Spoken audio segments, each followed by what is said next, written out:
Welcome to Well Coached, the podcast where we talk about how people, sales, profit, and self come together to grow a business that actually works. I'm Chris Weinberg. I've coached hundreds of entrepreneurs into their highest productivity zone by helping them get just corporate enough to lead with clarity, build with purpose, and scale with confidence. Let's dive in.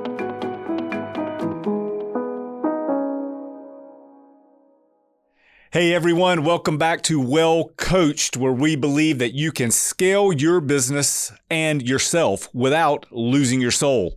I'm Chris Weinberg, and today we're going to dive into the foundational mindset of being corporate enough. So what does corporate enough even mean? It's about being legit. It's about having just enough structure to be taken seriously by your team, your clients, your investors, and even yourself. It's not about becoming overly polished or bureaucratic. It's about protecting the business that you love from chaos while preserving its heart with an ability to grow and scale and still feel like an entrepreneur. So let's walk through that and what it looks like in our 4 key lanes of people, sales, profit, and self. On the people front, if you want to grow, there's going to come a time where you can't do it alone and you will hit a ceiling.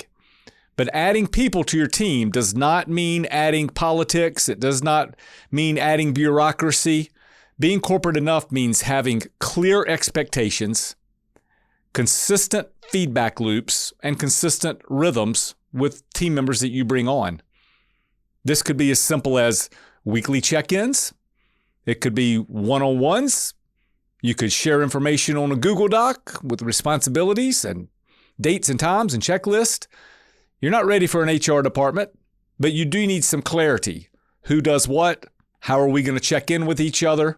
How are we going to communicate? Understanding that as you add people, which you eventually will do, whatever comes out of your mouth has the best shot of getting done if you're clear with expectations and what good performance looks like.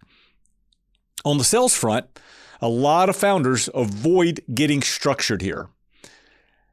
They're just used to running and gunning, working on relationships, following up on their own, managing their own leads. But when your pipeline lives only in your head, that too will become a liability. It becomes too much to keep up with. When's the last time I emailed Bobby? When's the last time I checked in on the proposal I gave to Sarah? It becomes nerve-wracking and just about impossible to keep up with without some kind of system. Being corporate enough in sales means tracking conversations, tracking the follow-ups, and tracking conversions in a simple CRM or even a spreadsheet if you're not ready for a CRM. Consistency beats complexity. So don't worry about going out. A lot of folks, Salesforce is the big driver for large companies out there. I see small companies try to jump on it too early and it gets so complex that they just give up. And so they go back to doing nothing. There are a zillion of simple ways to keep up with the rhythm of how do we interact with folks. Start with a spreadsheet if the software is a little bit too intimidating to begin with. On the profit front, you got to know your numbers. Not all of them, but you got to know the right ones. For us, that means tracking monthly revenue. How much cash do we have in the bank? And what's our profit margin? There are 3 things I want you to put in place as soon as you can. The 3 financial tools that help us drive the business on a daily, monthly, and yearly basis. And that is a cash flow statement. If not daily, at least weekly. Where's the cash? Cash is king, right? The second is the monthly profit and loss statement. There's your report card. How did we do in our last 30 days of business? We had goals set out with our people. We had goals set out with our sales. And now we need to measure the performance. That comes in the form of the profit and loss statement. And then finally, the balance sheet.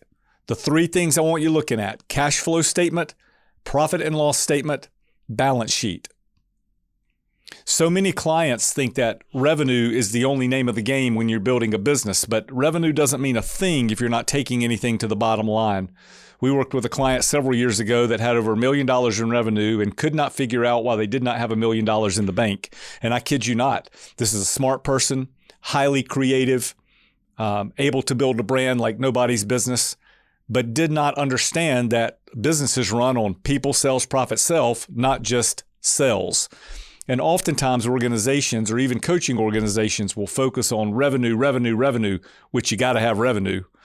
But at the end of the day, you got to take something to the bottom line if you want to stay in business. So understanding the numbers, cash flow statements, profit and loss statements, balance sheets. And then finally, self. And this one may be the most important. This may be the most important lane and the one that is most easily forgotten about. Are you scaling a business or growing a business that sustains you? Or is it something that drains you?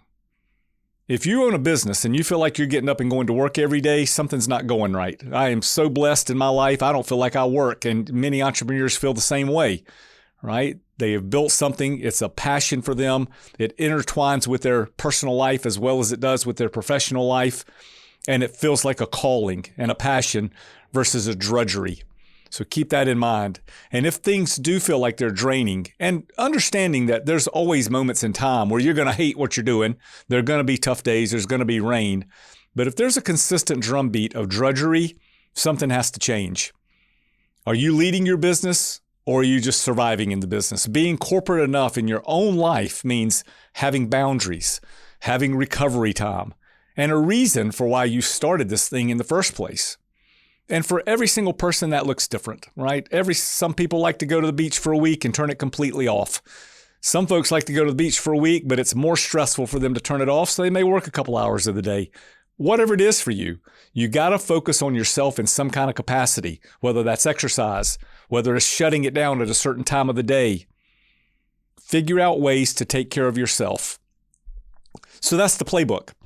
We talked about people, sales, profit, and self, on how to be corporate enough to get your business in a lane that can have enough structure to grow while still keeping you creative and passionately engaged in what you're doing. Structure that supports you, not suffocates you.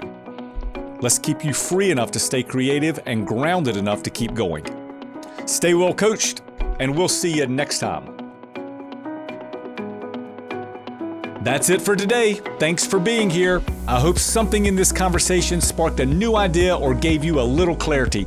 We'll be back next week to keep digging into what it means to lead well, grow smart, and build something that lasts. Until then, stay well coached.